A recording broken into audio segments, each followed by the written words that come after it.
Listo. Entonces, ya Hani nos decía que la principal crítica que hace el autor es acerca de la maximización de beneficios como fin último y que está presente, ¿no? Que en cualquier momento lo que quiere hacer la empresa es maximizar. Vamos a ver más adelante que no siempre es el objetivo último de la empresa la maximización de beneficios. Y también con todos estos autores que vamos a empezar a revisar con Coase, ¿no? Con Williamson, y todos los que vienen, vamos a encontrar que si bien no nos hablan explícitamente de la maximización de beneficios, nos hablan de un subóptimo en la maximización de beneficios. Ahorita voy a explicar un poquito acerca de esto. Pero ¿qué más? ¿Qué más dice Fernández acerca de la crítica a la empresa neoclásica? Aparte de la maximización de beneficios. ¿Qué se Pues acuerdan? también Adelante, eh, César. ha- habla acerca de lo que es la parte temporal, ¿no? Si es a corto plazo o a largo plazo, esta consideración de cómo se va a tomar la decisión o cómo está limitado el modelo neoclásico en cuanto a, a esto se refiere, que bueno, también dice que las empresas van a tomar la cuestión de a largo plazo, sin duda, pero eh, este es uno de lo que recuerdo así de forma directa, digo, ahorita no es para revisar mis notas, pero ese sería otro punto. ¿Ok? ¿Alguien más? ¿Algo que les haya llamado, Cristian? Bueno, también menciona que no existe información ni conocimiento perfecto, ya que todo tiene un costo y esto va a hacer que todo el entorno económico cambie. También, bueno, conforme lo que mencionaba César, dice que la empresa no va a determinar su riqueza en un tiempo en específico, sino se va a determinar por las decisiones que se tomaron en el pasado y las decisiones que también influyan en el futuro. También no habla sobre las consecuencias que puede tener las decisiones de los empresarios, ya que para ellos solamente las decisiones que tomen en el presente pues van a lograr la maximización en el futuro y no toman, por ejemplo, la incertidumbre, ¿no? Y en este caso pues obviamente sí va a haber innovación por todo el proceso de, como ya lo mencioné, de la incertidumbre que hay y eso va a beneficiar o perjudicar en la empresa en algún tiempo en el futuro. Que también, bueno, le hace una crítica a que la empresa, la teoría no clásica no explica el mecanismo que hay en tanto dentro de la empresa como fuera de la empresa, las interrelaciones que hay en el mercado. Bueno, y cómo es que la empresa se coordina para llevar así la producción. ¿Y qué más? Bueno, ya lo mencionó Yanni, el principio marginalista, que no todos buscan la maximización del beneficio, otros van a buscar el incremento de las ventas, tener mejor. Bueno, me surgió una que dice que van a maximizar, pero la función de utilidad empresarial, que es lo que también me llamó la atención, que todos van a tener una utilidad empresarial y que dependiendo del objetivo, pues es lo que ellos van a tratar de maximizar. En general, creo que eso es lo que más me llamó la atención. Ok, sí, a ver, una de las críticas está enfocada a estas cuestiones de la temporalidad. Otra de la crítica que también está, que ya mencionaron, es acerca de esta cuestión de la maximización de beneficios.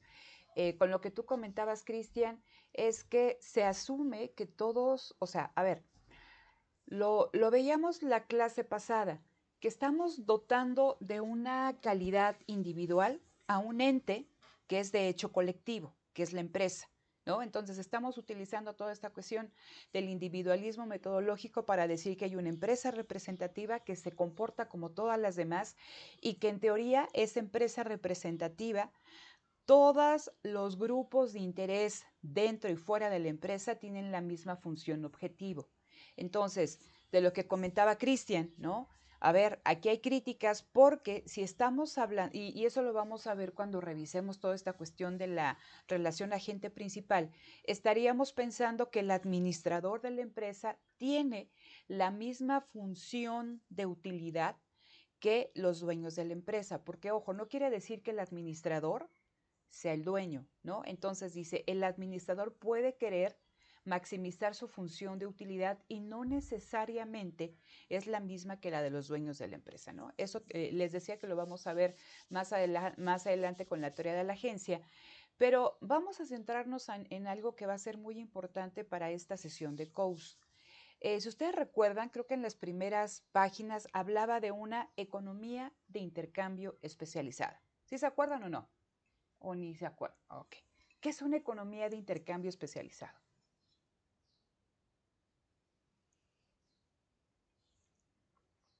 ¿Qué será? Daniela, ¿a qué te suena? Una economía de intercambio especializado. A mí me suena en producir o en intercambiar un producto en específico, o sea, un producto que sea como una ventaja, ¿cómo se puede decir? Competitiva, que sea o sea, que sea el producto que mayor ganancia o mayor beneficio recibe de la empresa. A ver, fíjense, economía de intercambio especializada. ¿Qué es una economía de intercambio especializado? Cuando estamos hablando de intercambio... Adelante, Alex. Ale, perdón. Bueno, es que de hecho, cuando comenzaba la lectura, explicaba que por qué la gente se emplea. Es decir, ¿quién decide quién dirige a los demás? Ok. Entonces, lo que explicaba el texto era que a lo mejor alguien que no quisiera como obedecer o seguir las instrucciones, mejor él se ponía a dirigir a las personas. Y entonces explicaban que, digamos que lo que hace el empresario, por así decirlo, es gestionar cómo van a realizar diferentes actividades. Y ahí hablaba acerca de que al a componerse una empresa, la idea es que los costos de transacción bajaran. Es decir, que si por fuera, por así decirlo, cada individuo iba a hacer una sola actividad, la empresa lo que iba a hacer era como organizarlo todo dentro de un solo ente, por así llamarlo, que va a ser la empresa, una sola organización, para que aquí cada individuo que podía hacer una actividad pudiera hacer esa actividad específicamente de manera especializada para que la empresa pudiera obtener mayor beneficio al bajar los costos de transacción que si fueras haciéndolo por fuera. Ok, pero a ver, Entonces, vamos manteniendo las cosas sencillas para ir construyendo toda esta cuestión del conocimiento. ¿Qué es un intercambio especializado? ¿Qué es el intercambio especializado? Es como, pudiera ser como un intercambio más eficiente. Un intercambio más eficiente. ¿Alguien más? Intercambio especializado. Porque es el paradigma de los neoclásicos, que las relaciones de mercado, y por eso es intercambio, y cuando estamos viendo intercambio estamos viendo mercado, porque en el mercado hay un comprador, hay un vendedor, hay un oferente, un demandante, y ellos se intercambian. Ahorita vamos a ver qué intercambian, ¿no? Entonces, en una economía de intercambio es una economía de mercado. ¿Hasta ahí vamos bien?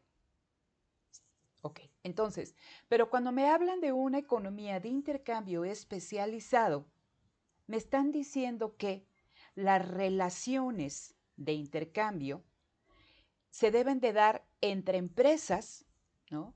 Entre empresas especializadas en la fabricación de un bien o bien en la realización de un servicio.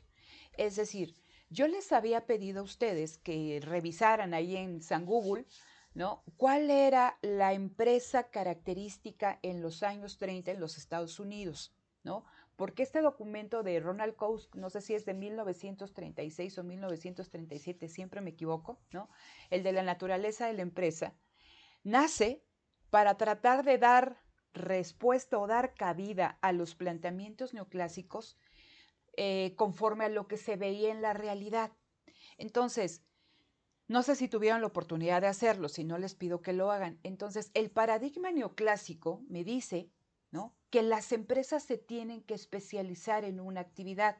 Entonces, pongo ahí el caso de Cristian, que estoy viendo los zapatos ahí, me pone ahí mi vicio, ¿no? Ok, entonces, estoy viendo ahí los zapatos. ¿Qué significaría que una empresa, ¿no?, hiciera todas las fases del proceso productivo, de la cadena de valor para realizar esas botas que se ven atrás?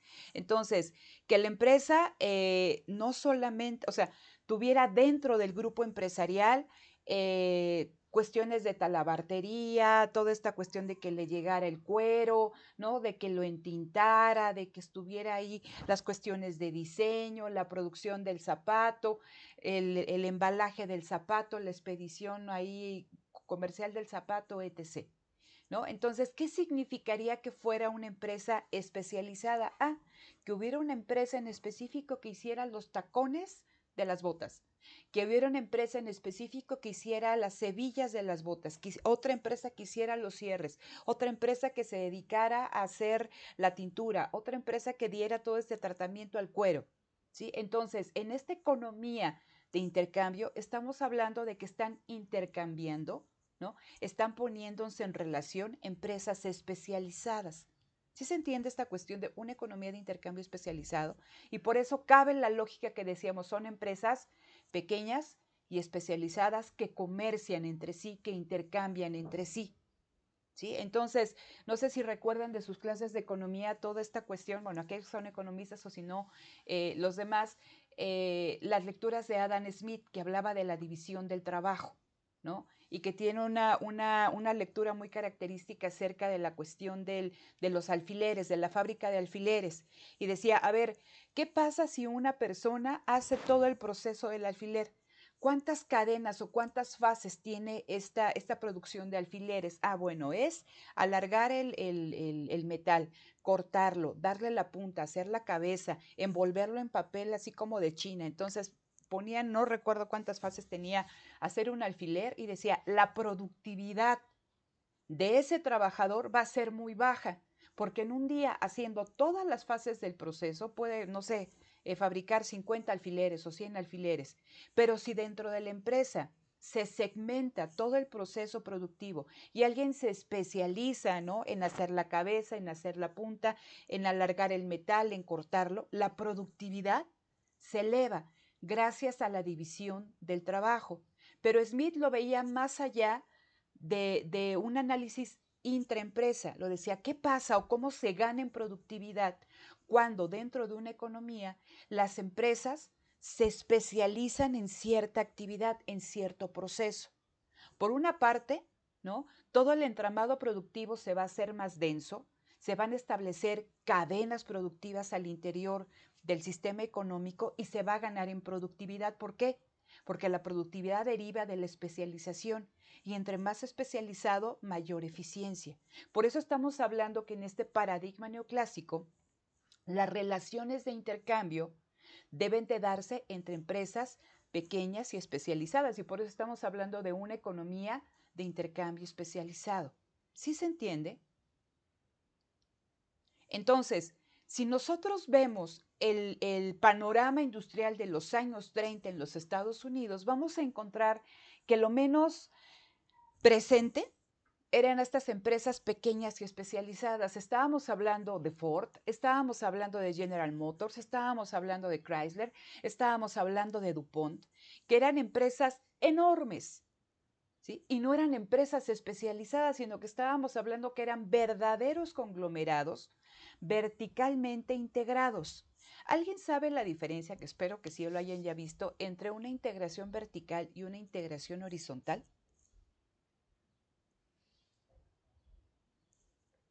Cuando hablo de integración, chicos, estamos haciendo énfasis en algo que les dije en la sesión pasada que sería crucial. ¿Hasta dónde puede crecer una empresa? ¿Sí? Entonces, cuando hablamos de una integración vertical, es que aquella empresa, ¿no?, que fabrica los zapatos, yo soy, híjole,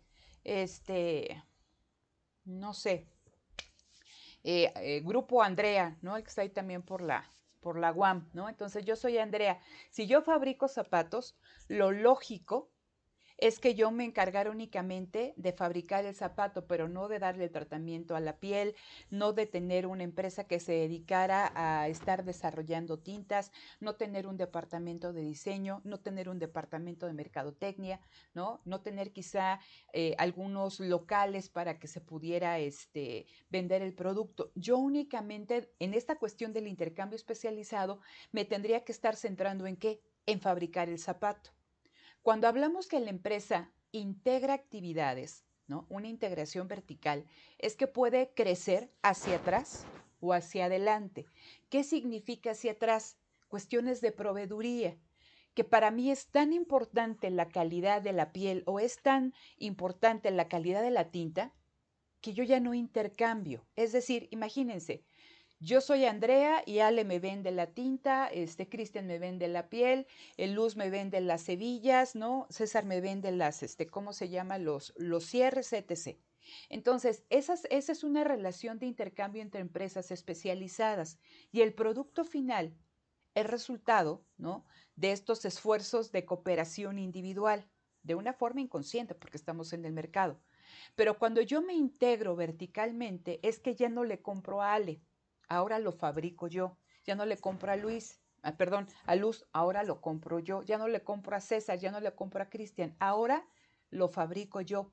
Me alejo del mercado y esas cuestiones que antes yo compraba, ese intercambio que antes yo realizaba, ahora esas relaciones se rompen y quedan contenidas dentro de la empresa y la empresa crece, ¿no? Entonces, cuando yo integro, cuando yo absorbo ciertas fases productivas anteriores, ¿no? O sea, en cuestión de insumos, en cuestión de proveeduría, que son previas a la fabricación del producto, la empresa está creciendo hacia atrás, está integrando fases que le permiten la fabricación de esa bota.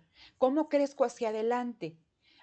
Si yo estoy viendo que antes yo tenía una empresa, ¿no? A la cual yo le encargaba todas estas cuestiones de mercadotecnia y ahora yo ya tengo dentro de mi empresa alguien que se dedica a las cuestiones de mercadotecnia, que había una empresa que veía todo lo de logística, de llevar de la fábrica a las diferentes tiendas donde se vendía el producto. Bueno, ahora yo lo absorbo. Entonces la empresa puede crecer hacia atrás o hacia adelante, puede integrar diferentes fases del proceso productivo.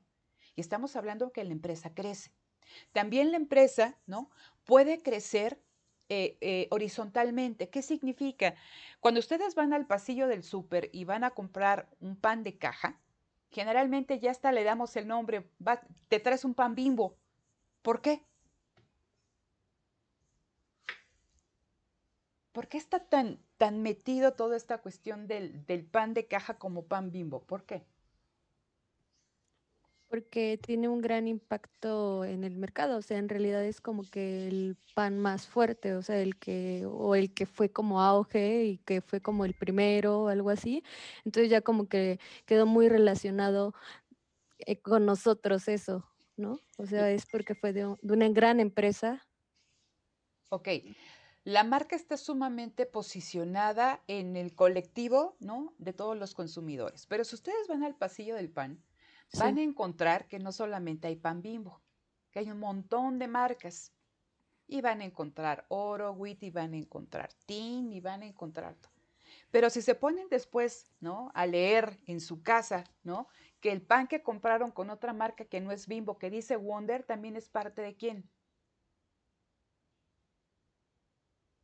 ¿A poco si es de Wonder, si es Orowit, si es lo que ustedes quieran?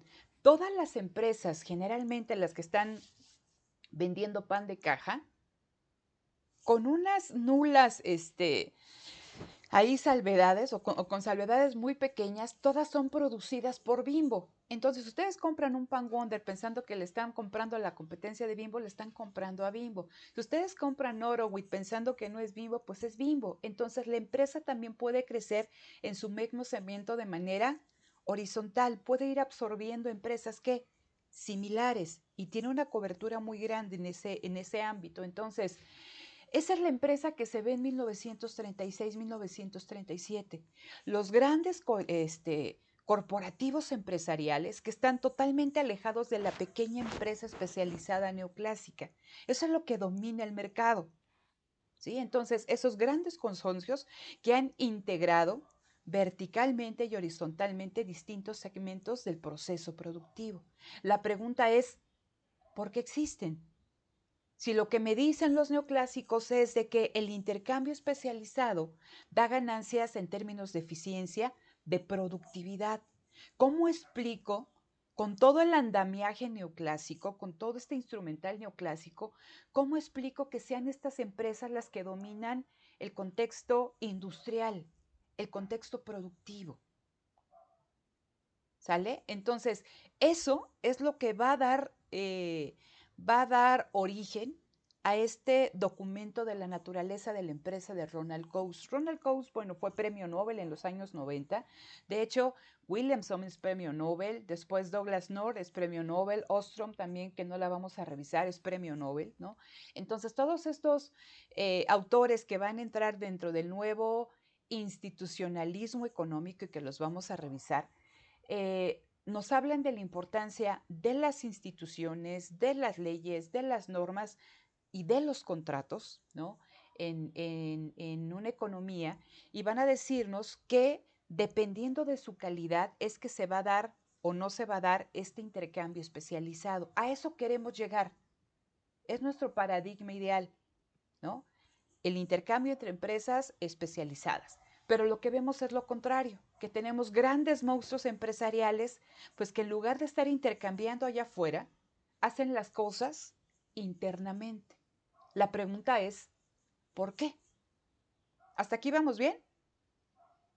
¿O hay algo que no quede claro hasta este momento? ¿Sí? ¿Vamos bien hasta acá? Entonces, les voy a compartir pantalla. Déjenme ver aquí para... ¿Dónde la tengo? Aquí está. Me dicen si la pueden ver, chicos. ¿La presentación? Ya se ve. Sí, sí se puede ver. Ya se ve, ok. Entonces, ¿no?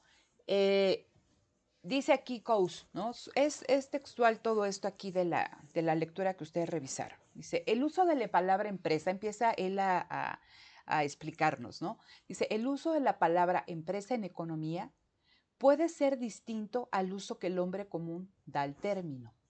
Dice, se habla de empresa individual y no de la industria. Dice, además de la definición hay que establecer su diferencia con el mundo real.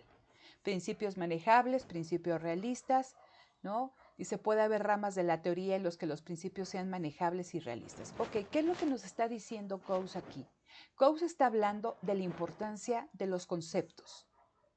Que si yo les digo, cierren los ojos o con los ojos abiertos e imaginen un elefante rosa, ¿no? Entonces el elefante de Ale va a ser diferente al elefante de Luz. Si Hani en su vida ha visto un elefante, entonces pues ella se va a imaginar un elefante de acuerdo a los elementos cognitivos que que tenga. Si Fernanda solamente ha visto elefantes ahí en un libro, pues ese va a ser el elefante que se va a imaginar Fernanda, etc. Entonces, la cuestión aquí importante es que para un concepto, en este caso empresa, puede haber distintas concepciones, ¿sí? Entonces, no es lo mismo, como les decía, la empresa neoclásica que la empresa evolucionista, que la empresa cognitiva, ¿no? Entonces, dice aquí, el uso de la palabra empresa en economía puede ser distinto al uso que el hombre común da al término. Generalmente, lo que nosotros estamos revisando, chicos, es el comportamiento de la industria y no de la empresa. ¿A qué me refiero? Que cuando vemos, ¿no?, con los neoclásicos, y que es una de las grandes críticas, que se habla de la empresa como un punto más, porque de otra forma no podía yo representar la curva de oferta agregada, ¿sí? Entonces, no solamente es la empresa punto, es un puntito, ¿no?, entre todo ese entramado de empresas, y lo que yo estoy viendo es cómo se comporta, ¿no?, la industria. Cuando estamos hablando de competencia perfecta, competencia monopolística, oligopolio, monopolio, estamos hablando de industria, no estamos hablando de empresa. Y es una de las críticas que se le hacía a la teoría neoclásica, que ve a la empresa únicamente como una función de producción, como una caja negra, pero que no se asoma a lo que está sucediendo dentro de la empresa. Y la siguiente cuestión importante es, cualquier teoría debe de tener, ¿no?, alguna confrontación con la realidad. El problema es que las teorías y las definiciones que están contenidas dentro de este marco conceptual de las mismas, híjole, a veces no me sirven para explicar la realidad. Acuérdense que una de las cuestiones que dicen aquí con los neoclásicos, dicen, híjole, pues sí, los supuestos están un poquito, pueden resultar no tan creíbles, pero no es eso lo que es importante en ellos, sino su capacidad de predicción, a pesar de que sean supuestos irreales, ¿no? Por eso parte Coase y dice, a ver, puede haber principios manejables y principios realistas. Lo importante es generar una teoría que tenga principios tanto manejables como realistas. Y por eso es el último recuadro. Dice aquí, mi objetivo va a ser determinar, construir un concepto de empresa que corresponda a la realidad, ¿sí?, a la realidad que él veía, a la realidad industrial, pero que al mismo tiempo, dice, cumpla con los principios de Marshall, ¿no? Y toda esta cuestión de la marginalidad, la sustitución marginal, ¿sí? Entonces, ese es el objetivo de Coase, desarrollar una teoría que tenga supuestos a la vez manejables, pero a la vez realista. Y de ahí, ¿no?, el primer concepto que va a ser crucial para ir elaborando esta teoría es el concepto de empresa. ¿Qué voy a entender por empresa? La empresa que me dicen, Marshall, ¿no?, toda esta cuestión en el marco neoclásico, ¿se parece a la que yo estoy viendo? Entonces vamos a empezar aquí a platicar. Ahora, después de esto, dice Coase, vamos a revisar cómo funciona un sistema económico, cómo se coordina un sistema económico. Y aquí nos pone una cita de Salter. Dice, el sistema económico normal funciona por sí mismo.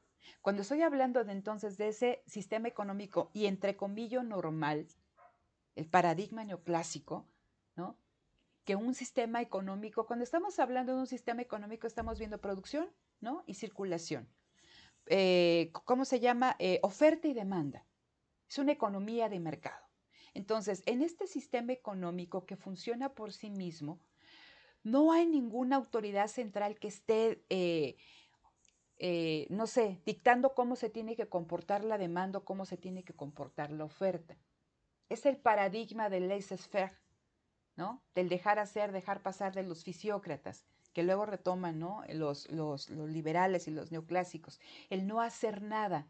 ¿Por qué? Porque en esta economía normal o en este sistema económico normal no necesitamos que haya un ente planificando cómo se tienen que comportar los consumidores o cómo se tienen que comportar los productores.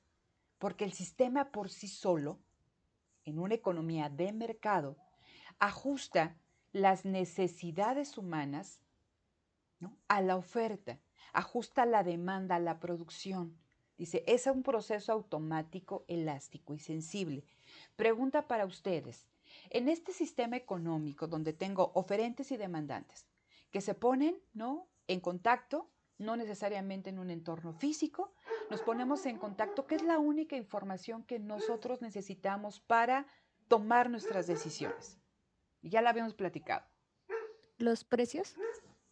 El precio, ¿no? Ujú. Entonces, con base en el precio, si es un precio elevado, el consumidor, ¿no?, con esta cuestión de la ley de la demanda, a precios altos demanda baja, a precios bajos mayor demanda, y caso contrario, ¿no?, con el productor, precios altos incentivan una mayor producción, precios bajos desincentivan la producción, ¿no? Entonces, la única información que yo necesito como consumidor para tomar mi decisión de consumo y maximizar mi utilidad es el precio. Maestra, se Dime, congeló 30 segundos. ¿me congelé ¿Nos 30 segundos? podría Sí. repetirlo, porfa? Sí, es que está aquí medio inestable la, Ujú. la conexión. A ver, déjenme ver si, bueno, ya. Ok, iba a apagar la máquina, la cámara, pero bueno, así seguimos. Entonces, partíamos de que en un sistema económico normal, lo único que se necesita como oferente o como demandante es la información que nos brindan los precios, porque en el precio está contenido la calidad, la eficiencia con la que se produce, ¿no? Entonces,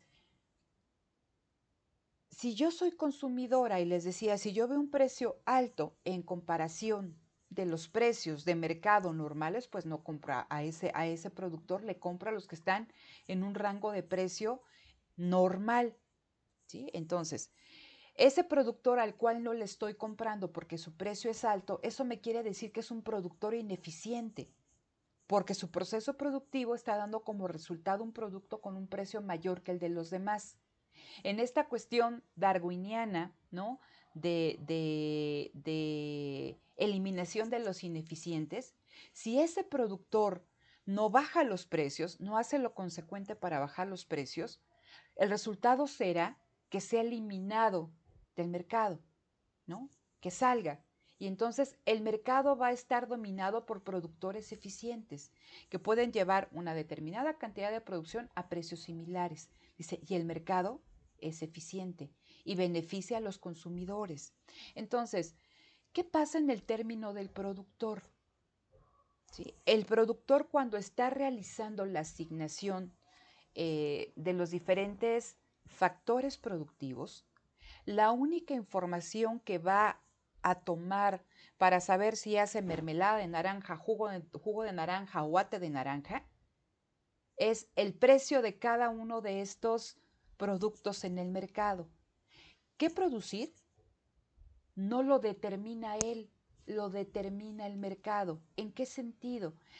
Que si el ate de naranja tiene una tasa de ganancia del 10%, mientras que el jugo de naranja tiene una tasa de ganancia del 20%, entonces eso le está dando al productor la señal de que el mercado, ¿no?, está valorando más el jugo de naranja que el latte de naranja en caso de que hubiera, ¿no? El latte de naranja o la mermelada de naranja. Entonces, ¿qué hace el productor? Asigna, ¿no?, sus factores productivos y se va a la producción de jugo de naranja. Entonces, el qué producir me lo va a decir el mercado a través del precio. Si hay un precio alto en un mercado, eso significa que hay una demanda insatisfecha y los productores van a migrar hacia ese sector, hacia ese mercado para satisfacer esa demanda. Ahora, ¿cuánta naranja, cuánto azúcar, cuánta agua voy a poner al estar realizando el jugo? Depende de qué. También de los precios de los factores productivos. Si está alto el costo del jugo del extracto de naranja, pues le pongo más agua, le pongo más azúcar. Si está caro el azúcar, entonces eso es lo único que está haciendo el empresario, si lo quieren ver, dentro de esta empresa pequeña y especializada. Y por eso decíamos que es un empresario autómata, porque no toma ninguna decisión por sí mismo. Estamos diciendo que toda la información como tal la recibe del mercado a través del sistema de precios y lo único que él hace es poner más menos. Esa es su única función, ¿sí? Entonces, por eso es tan importante en esta visión que el sistema de precios actúe sin ninguna intervención, o sea, no presente ninguna fricción, que no haya precios máximos, que no haya precios mínimos, porque eso nos daría como consecuencia que no pudiéramos confiar como tal en el precio que estamos viendo. Es decir, imagínense ustedes que el precio del trabajo, el salario, es un salario mínimo que fija el Estado, está en 200 pesos. Pero que en un comportamiento normal, en un mercado de trabajo, ese salario, dada la oferta y la demanda, tendría que estar 50 pesos. Entonces hay una distorsión, ¿no? Y el mercado no se va a equilibrar. ¿Por qué? Porque con 200 pesos yo como empresario apenas puedo contratar un trabajador. Si yo me rigiera por el precio del mercado en el salario, o sea, por el precio del salario en el mercado, mejor dicho, con esos 200 pesos yo estaría adquiriendo, ¿no?, la fuerza de trabajo de 4 trabajadores. Sin embargo, dado que hay una injerencia estatal, dado que hay un salario, hay un precio mínimo, hay una distorsión en el mercado y los mercados no se vacían. Acuerdan que platicamos que es un mercado que se vacía, ¿no? Y no me acuerdo si les puse ese ejemplo, ¿no? Pero que yo llegaba con la caja de galletas y les daba una galleta de estas de chocolate con nuez en 50 pesos, híjole, pues igual, si somos 10 en el grupo, pues me compraba una y me regresaba yo a casa con mi cajita con 9 galletas.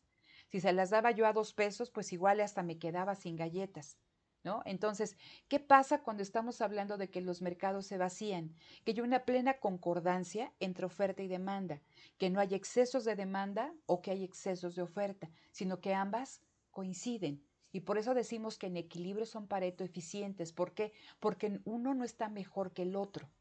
¿Sí? Entonces, y eso lo permite un sistema de precios flexible y sin injerencia. ¿Sale? Entonces, la primera, o sea, ese es el sistema económico normal. Eso es lo que tendría que ser. Pero lo que vemos en la realidad, dice Coase, es que eso no es cierto. Por eso dice, la definición de Salter da una imagen incompleta dentro de nuestro sistema económico. Dentro de una empresa, la definición no encaja en lo absoluto. Ahorita les voy a preguntar por qué. Ok, una de las preguntas en sus cuestionarios, que espero que tengan a la mano, nos habla de la naturaleza de la empresa. ¿Sale? ¿Por qué existe la empresa, chicos? Ya con este antecedente, no estamos diciendo que en una economía de intercambio especializada no haya empresas. Claro que hay empresas, ¿sí? Pero no es la empresa que vemos en los años 30, no es Ford.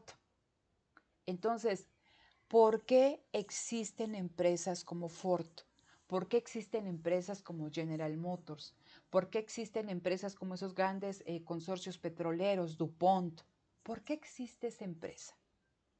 Entonces, lo primero que dice Coase, dice, ojo, debemos tener muy claro que en este mercado donde intercambian empresas especializadas, la asignación de recursos que realiza el empresario que está dentro de ellas, ¿no? Para la asignación de recursos, la información que toma es la que le dan los precios, la que le brindan los precios. Entonces, si es alto el precio del factor trabajo, voy a utilizar más capital. Si es alto el precio del capital, voy a hacer un proceso el proceso va a ser intensivo en trabajo. Por eso dice aquí, la teoría económica nos dice que si el precio de un factor X es mayor que el de Y, la demanda del factor se mueve a Y. ¿Sí? Está haciendo esos ajustes en función de qué? Del precio de los dos factores. Si yo tengo K y tengo L, si el capital es alto, o sea, si el precio del capital es alto, me muevo hacia un proceso intensivo en trabajo.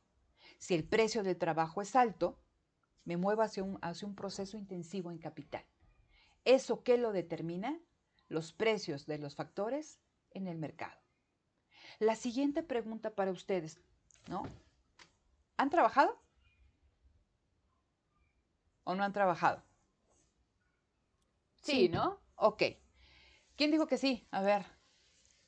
Luz. Yo. Ok, Luz. ¿En dónde has trabajado? En la Secretaría de Economía de Veracruz, En la Secretaría de Economía de Veracruz. ¿En qué departamento estabas?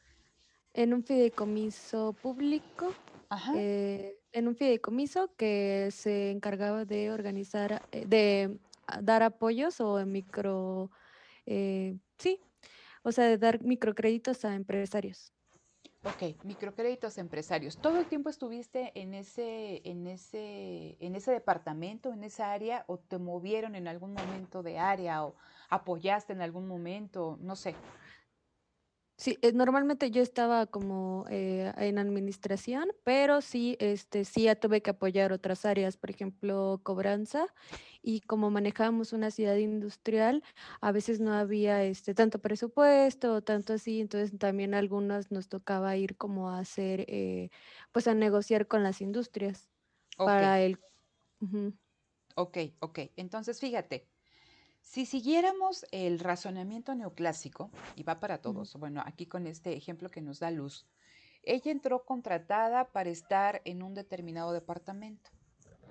Pero luego, por X o ujú. Y razón, pues tenía que estar apoyando en otros departamentos. Si siguiéramos la lógica neoclásica, ¿a qué obedecerían estos cambios? ¿No? Que un día Luz estuviera, ¿no?, en el departamento que ingresó normal y que luego estuviera en cobranza y que luego fuera a hacer visitas ahí para cuestiones de negociación con ciertos representantes de la industria. ¿Por qué le estarían cambiando de departamento?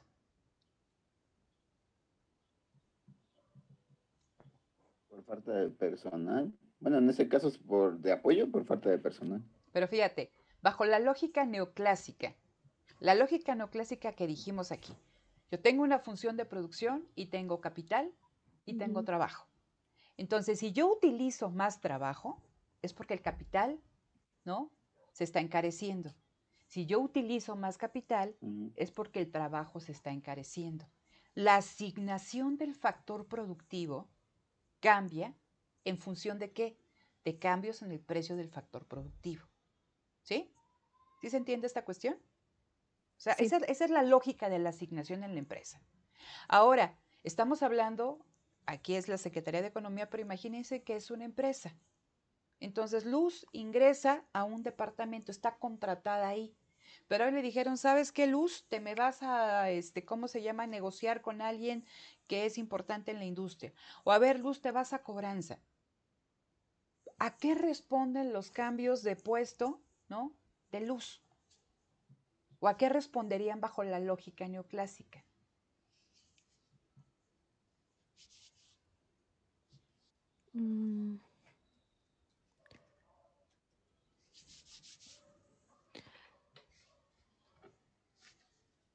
Pues es a lo que decía, ¿no? El cambio de los precios, pues, del factor productivo, por así decirlo, del trabajo. Exactamente. Entonces, en tu caso, Luz, que eres el factor trabajo, quizá yo te estoy cambiando a cobranza porque mantenerte aquí en el área en la que estabas es más caro y eres más barata en cobranza.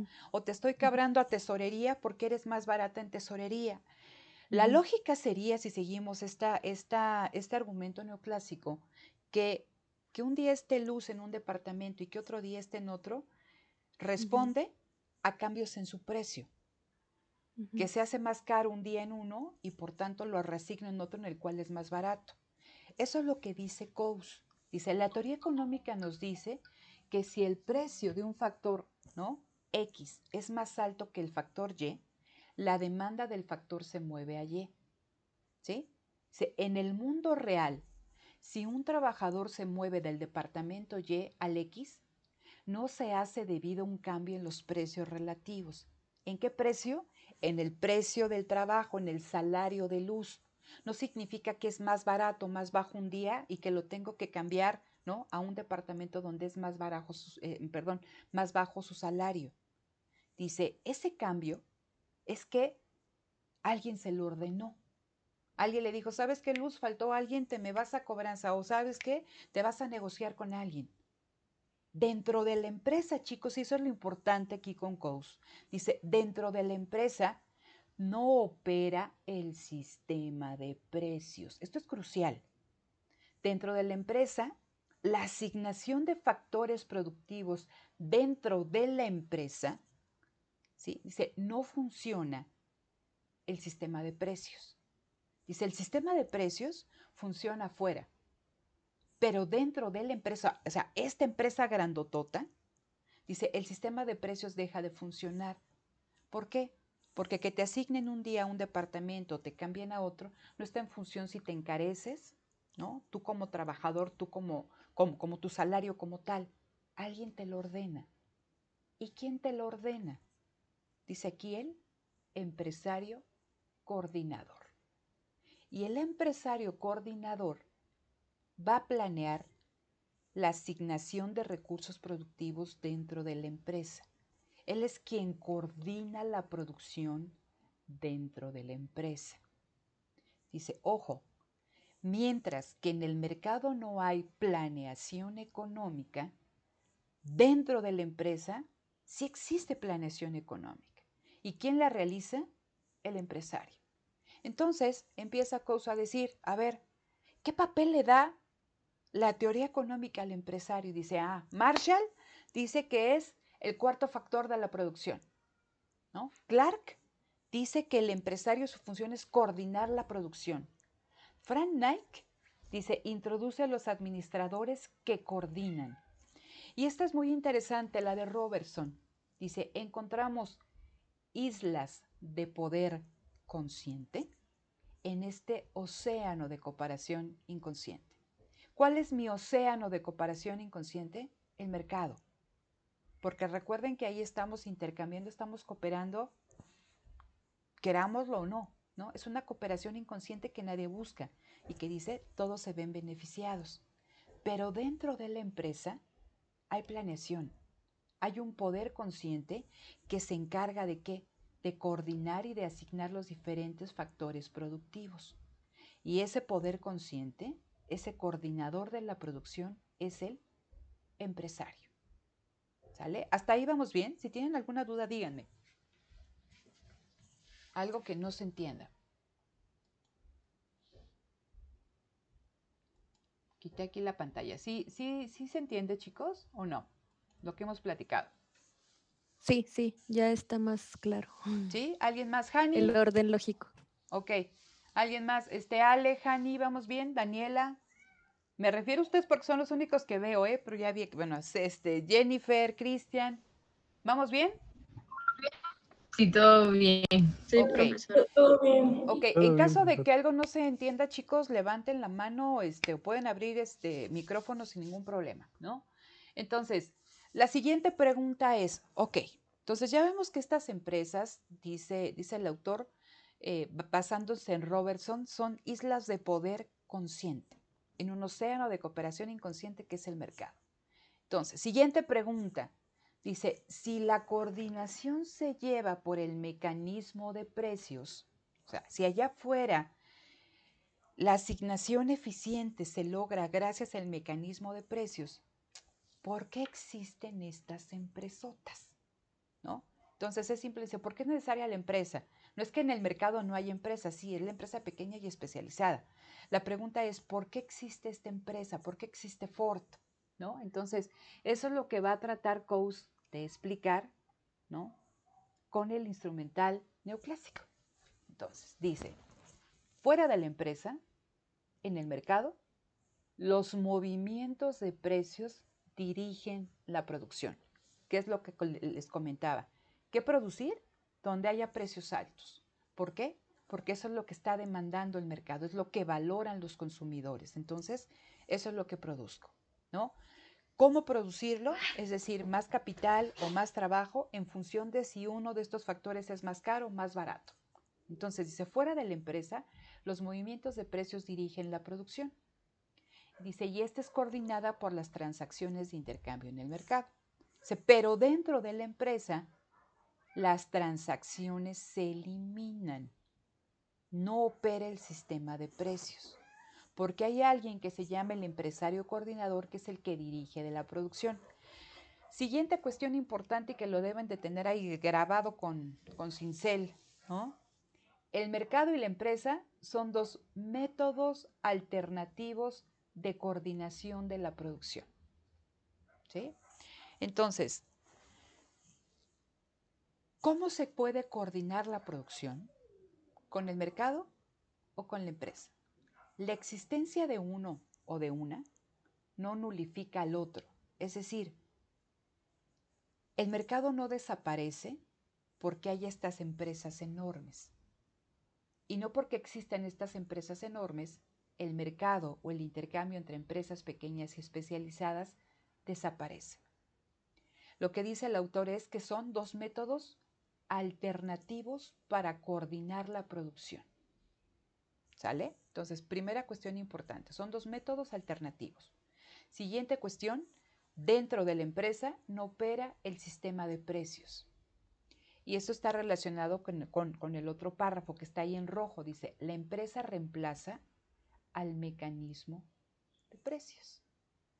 ¿Y cómo lo reemplaza? Que es como iniciamos esta sesión. A través de la integración vertical. ¿Sí? Entonces, vertical, horizontal. Entonces, vertical es que la empresa crezca hacia atrás o que crezca hacia adelante. Cuando la empresa internaliza una etapa del proceso productivo, ¿sí? Cuando yo internalizo la producción de un insumo, ¿qué significa internalizar? Que la dejo de comprar. Que ya no se la compro a Fernanda que tenía la tinta para ahí ponerle a las botas, ¿no? Ya no se la compro a Fernanda. Es tan importante para mí que ahora o yo ¿compro a la empresa de Fernanda o creo una empresa que haga tintas? Y está dentro de mi grupo como tal, Grupo Andrea. Entonces, si antes a Andrea le compraba a una empresa tintas de teñir los zapatos y ahora Andrea descubre que es importante, y vamos a ver más adelante por qué es importante esta internalización, ¿no? Decide internalizar la producción de tintas, la fabricación de tintas, es que hay una integración vertical. Entonces se suprime ese intercambio con una empresa pequeña y especializada y ahora eso queda dentro de la empresa. ¿Sí me explico con esta cuestión de la integración vertical? ¿O les queda alguna duda en esto? Es importante que lo entiendan desde ahorita porque lo vamos a estar utilizando a lo largo de las otras lecturas. ¿Sí queda claro esta cuestión de la internalización, chicos? Sí, sí, a mí sí me quedó claro. Sí, profesor. Sí, los demás, Fernanda, Jennifer. Sí, maestra. ¿Sí? Ok, entonces fíjense, cuando la empresa internaliza, cuando ingresa, ¿no? esa transacción, significa que la transacción ya no se realiza en el mercado. Por eso dice, la cantidad de integración vertical, considerando el reemplazo de mecanismo de precios, varía de industria a industria y de empresa a empresa. A ver, tenemos a 3 empresas armadoras, ¿no? De autos, General Motors, en ese entonces, Ford, Chrysler. El ejemplo máximo de integración vertical era Ford. ¿Por qué? Porque hasta en el eslogan decía que tú veías, así como en esas caricaturas de Disney, ¿no? Que veías cómo ingresaba el metal por una puertita y cómo salía el auto por la otra. ¿Eso qué significaba? Que dentro de Grupo Ford estaban internalizados todas las etapas, todos los insumos, ¿no? que se requerían para fabricar un automóvil. ¿Sí? O sea, estamos hablando de una empresa altamente integrada. Chrysler podía tener un cierto grado de integración vertical, podría haber internalizado ciertas etapas, ¿no? del proceso productivo, pero quizá no todas.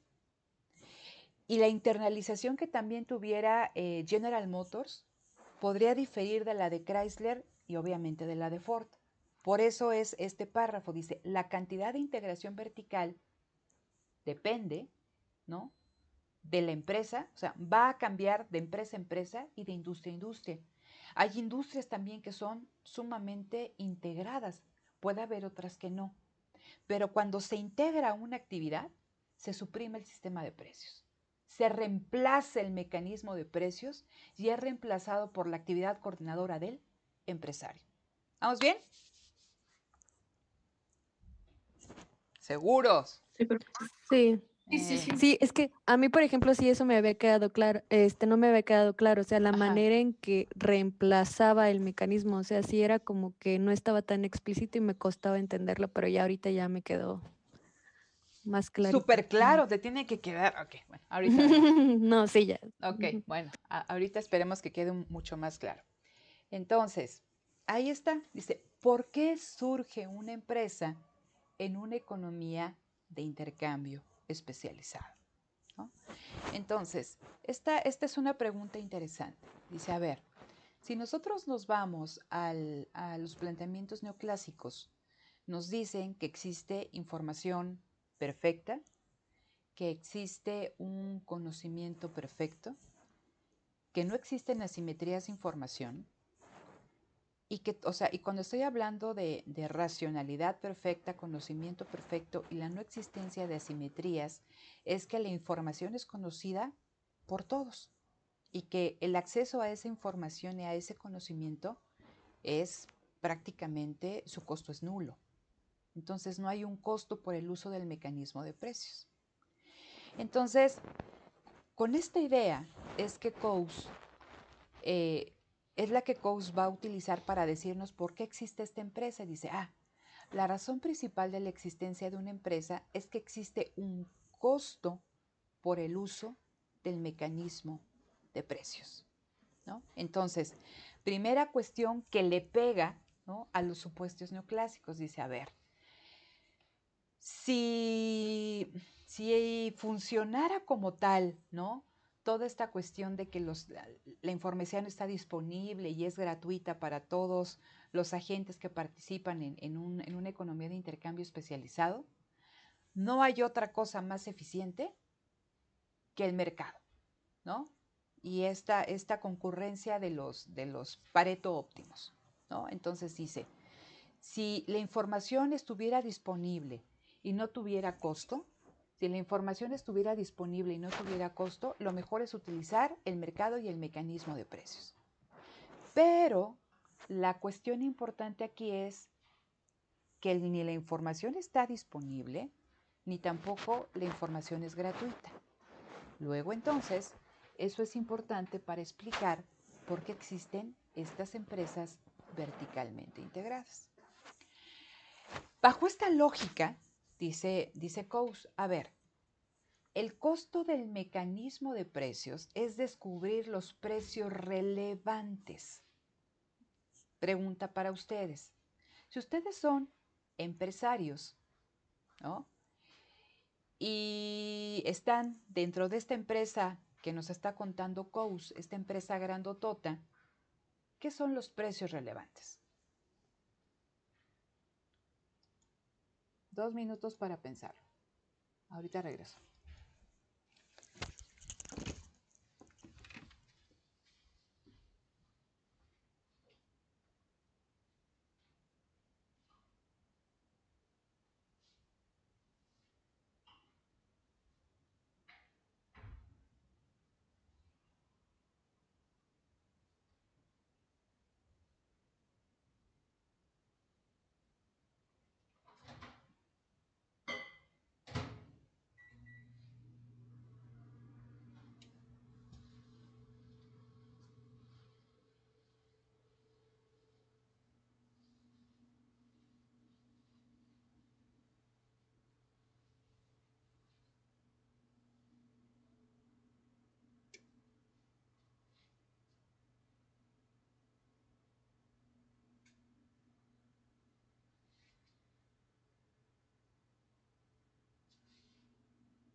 ¿Ya le pensaron o no?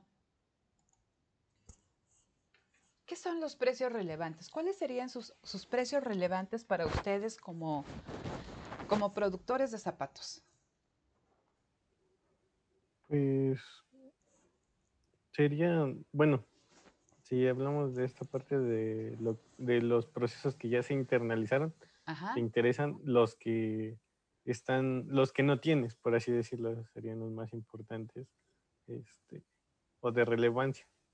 A ver, imagínate, César, que no has internalizado ningún proceso, ¿no? Ninguna etapa de tu proceso productivo y que tú eres Andrea y que te llegan todos los insumos y que tú tienes que armar una zapatilla o armar una bota o un tenis, ¿no? Lo tienes que fabricar. Tú eres fabricante de zapatos, entonces fabricas. ¿Qué precios son los relevantes para ti para realizar esta fabricación de unas botas? Pues me imagino los principales que serían, por ejemplo, la piel, ¿Ok? el hule de la suela, si es necesario, hilo y ¿cómo se llama? La mano de obra. Bueno, claro. ¿No? Entonces, ¿qué fíjate, más? César, con lo que tú comentas, con una bota, a ver, para su fabricación, y estamos diciendo que soy una empresa que no ha internalizado nada, me interesa conocer el precio del hilo, el precio de las tintas, el precio del cuero, el precio del hule, el precio de los cierres, el precio de todo que es como gamuzo, como cuero que va dentro de la bota. Me interesa conocer cuál es el precio de la maquinaria para hacer la bota, del diseño del modelo de la bota, ¿no? Entonces, eso en términos de insumos tecnológicos, y también me interesa conocer cuál es el precio, ¿no?, de la mano de obra. Para conocer eso, y de acuerdo a las cuestiones neoclásicas, nos dicen que esa información está disponible para todos los productores, ¿no? En este caso, lo que dice Coase, dijo, híjole, eso no es cierto, porque el principal uso, ¿no? O sea, el principal costo del mecanismo de precios es conocer los precios relevantes. No es tan fácil. ¿Quién me dice que hay un productor en Guanajuato que tiene un cuero cuya calidad es mayor que del que yo le estoy comprando y que el precio es más barato? Bajo la lógica neoclásica, yo tendría que conocer los precios, ¿no? En toda la República Mexicana o en todo el mundo, ¿no? De donde yo podría conseguir mis insumos, ¿no? Al precio más competitivo. Dice, eso no es cierto. Descubrir los precios relevantes es costoso. Piensen ustedes en noviembre, ¿sí es en noviembre cuando se da lo del Buen Fin? ¿Sí o no? Sí, Ok, noviembre. en noviembre. Ok, todos nos queremos siempre comprar pantallas. Bueno, ahí estamos con la pantalla. ¿Qué hacemos cuando compramos las pantallas? ¿Vamos al primer lugar y lo compramos o qué hacemos? ¿O qué hacen ustedes? Pues primero, no Comparamos. vemos la que más nos conviene, comparamos y con base a nuestro presupuesto también, qué es lo que vamos a obtener de una, de otra. Ok, entonces tú eliges un modelo, ves con tu presupuesto como cuánto podrías gastar en un modelo determinado, ya viste ese modelo, el AXX, ¿no? Y entonces ahora ya que tienes el modelo, ¿qué haces? Empiezas a buscar en Electra, en Coppel, en Liverpool, en Palacio de Hierro, en la tiendita aquí de la esquina, en Amazon, en Mercado Libre, etc. Eso es conocer el precio relevante de una pantalla de plasma, ¿no? Eso nos lleva o nos genera un costo. Nos genera un costo en tiempo, nos genera un costo energético en esta cuestión de la luz, en pagar el internet. Si vamos en auto a ver las diferentes pantallas a los diferentes centros comerciales, también nos genera un costo. Entonces, esto en términos neoclásicos no tendría que existir. En la realidad existe y estamos hablando que nosotros como consumidores que estamos comprando una pantalla de plasma. Ahora imagínense una empresa con todo un proceso productivo detrás y con infinidad de insumos que se requieren para la fabricación de un producto. Entonces, lo que dice Coase, ojo, utilizar el mecanismo de precios es costoso. Si no fuera costoso, el mercado es lo mejor. Pero utilizar el mecanismo de precios es costoso. Dice, y esto se reduce si existen especialistas que vendan esta información. ¿Sale? No estoy diciendo de que desaparezcan estos costos, simplemente que los costos se reducen. Ahora, ¿qué pasa si ustedes son trabajadores de Andrea y bajo la lógica neoclásica, y aquí viene otra palabra que vamos a estar revisando a lo largo de todas estas lecturas, el contrato, ¿no? Cuando nosotros estamos intercambiando, ¿qué intercambiamos en una economía de mercado, chicos? ¿Qué intercambiamos? Cuando ustedes compran algo, ¿qué intercambian? Me explico, a ver, o voy a tratar de explicarme. Compran la pantalla de plasma, ¿no? La compran ahí en Amazon. Entonces, ya ustedes realizan la compra, jamás vieron a la contraparte, ¿no? Al vendedor, hicieron la transacción, hubo un intercambio y a los 2 días tienen su hermosa pantalla de plasma llegando a la puerta de su casa. ¿Qué intercambiaron? Intercambiamos dinero por la mercancía. Intercambian dinero por una mercancía. Entonces, ¿el intercambio es una cuestión física o tiene que ver con algo más? ¿Qué están intercambiando? Ya sé que me decís, pero maestra, ahí está la pantalla, ¿no? Pero ¿qué están Tu intercambiando? trabajo, tu esfuerzo por conseguir el dinero para poder comprar la pantalla, Pero eso tal no vez. les importa aquí a los neoclásicos, tu trabajo y Ah, tu esfuerzo. A ver, ¿qué ¿qué estamos más? intercambiando? ¿Qué estamos intercambiando, chicos? Yo sé que intercambio dinero Bienes y recibo un bien. por bienes. Ujú. Más, hay algo más detrás de este intercambio. Pues como bueno, no sé, se me viene tal vez como un contrato rápido o algo así. Ojo, Un contrato. detrás de todo intercambio hay un contrato. Ujú, O sea, vamos a ver sí. también los tipos de contratos, ¿no? Pero detrás de todo intercambio siempre hay un contrato. Lo que estamos intercambiando, si bien son bienes, ¿no? Pueden ser bienes tangibles, pero también pueden ser servicios, ¿no? Lo que estamos intercambiando es un derecho de propiedad. Eso es lo que se intercambia, derechos de propiedad. O sea, tú recibes, ¿no? Tu pantalla, pero estás recibiendo el derecho de propiedad sobre la pantalla. Entonces, eso es muy importante, ¿no? Cuando estamos hablando de los contratos. En una empresa, si nosotros todos trabajamos para Andrea como trabajadores en los diferentes departamentos, hay un contrato. ¿Sí? Entonces, bajo la lógica neoclásica es de que a mí me estarían contratando hoy para producción, mañana para mercadotecnia, me dejan de contratar 3 días y ahora voy a logística en función de cómo cambie en el mercado el precio de mi trabajo, de cómo cambie mi salario.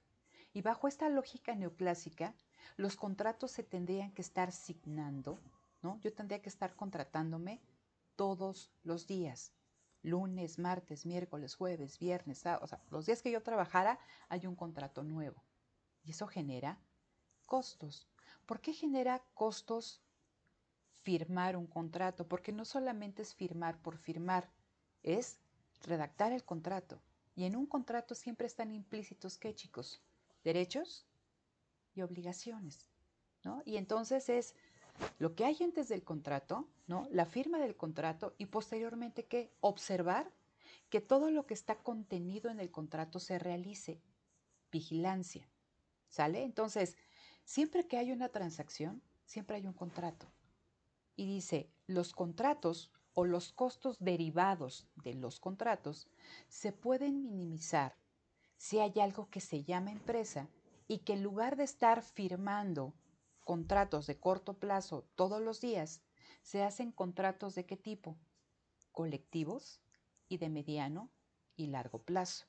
Entonces dice, también cuando estamos hablando de por qué surgen estas empresas en una economía de intercambio especializada, también tenemos que poner atención a la existencia de los contratos.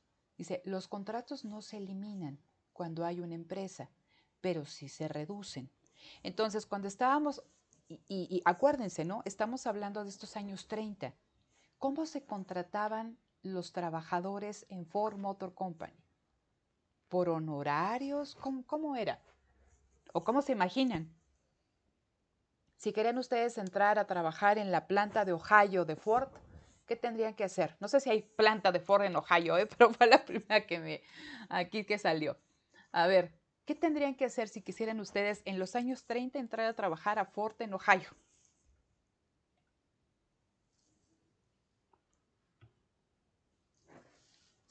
O sea, ustedes así, Fernanda Quiroz entra a trabajar con Ford y hacen un contrato tal cual.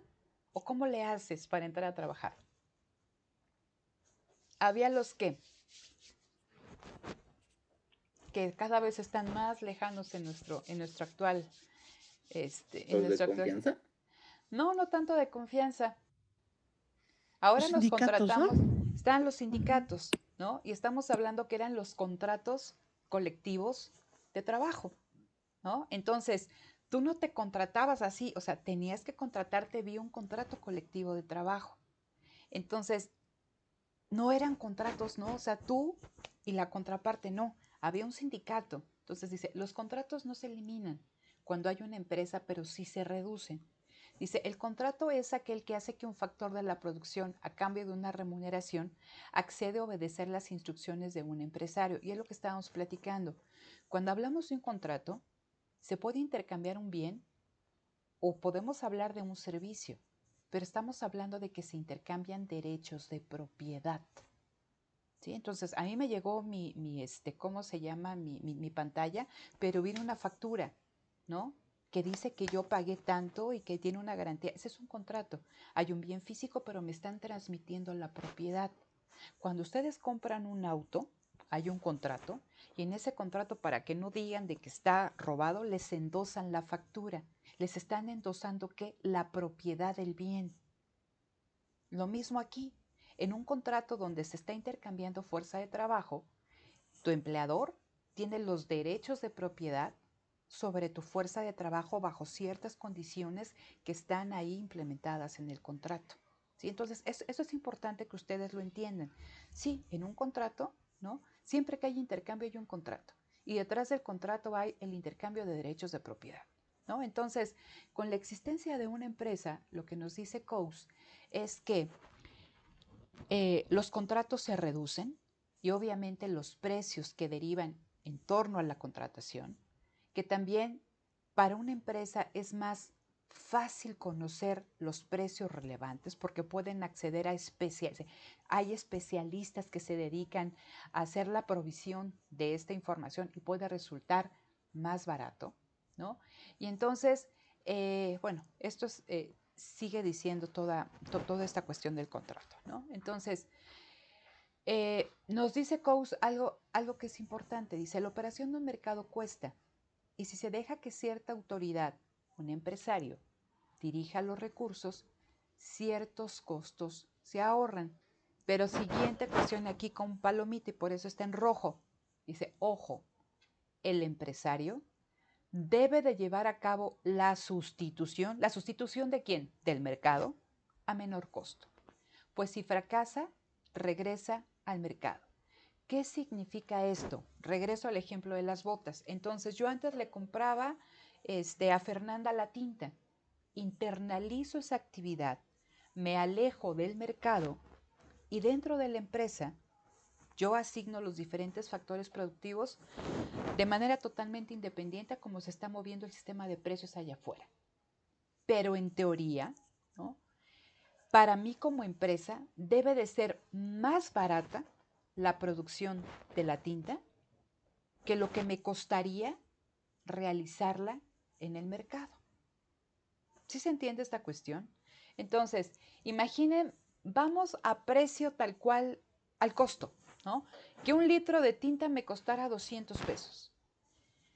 Para que la sustitución fuera eficiente, ¿en cuánto le tendría que salir ese litro de tinta a la empresa?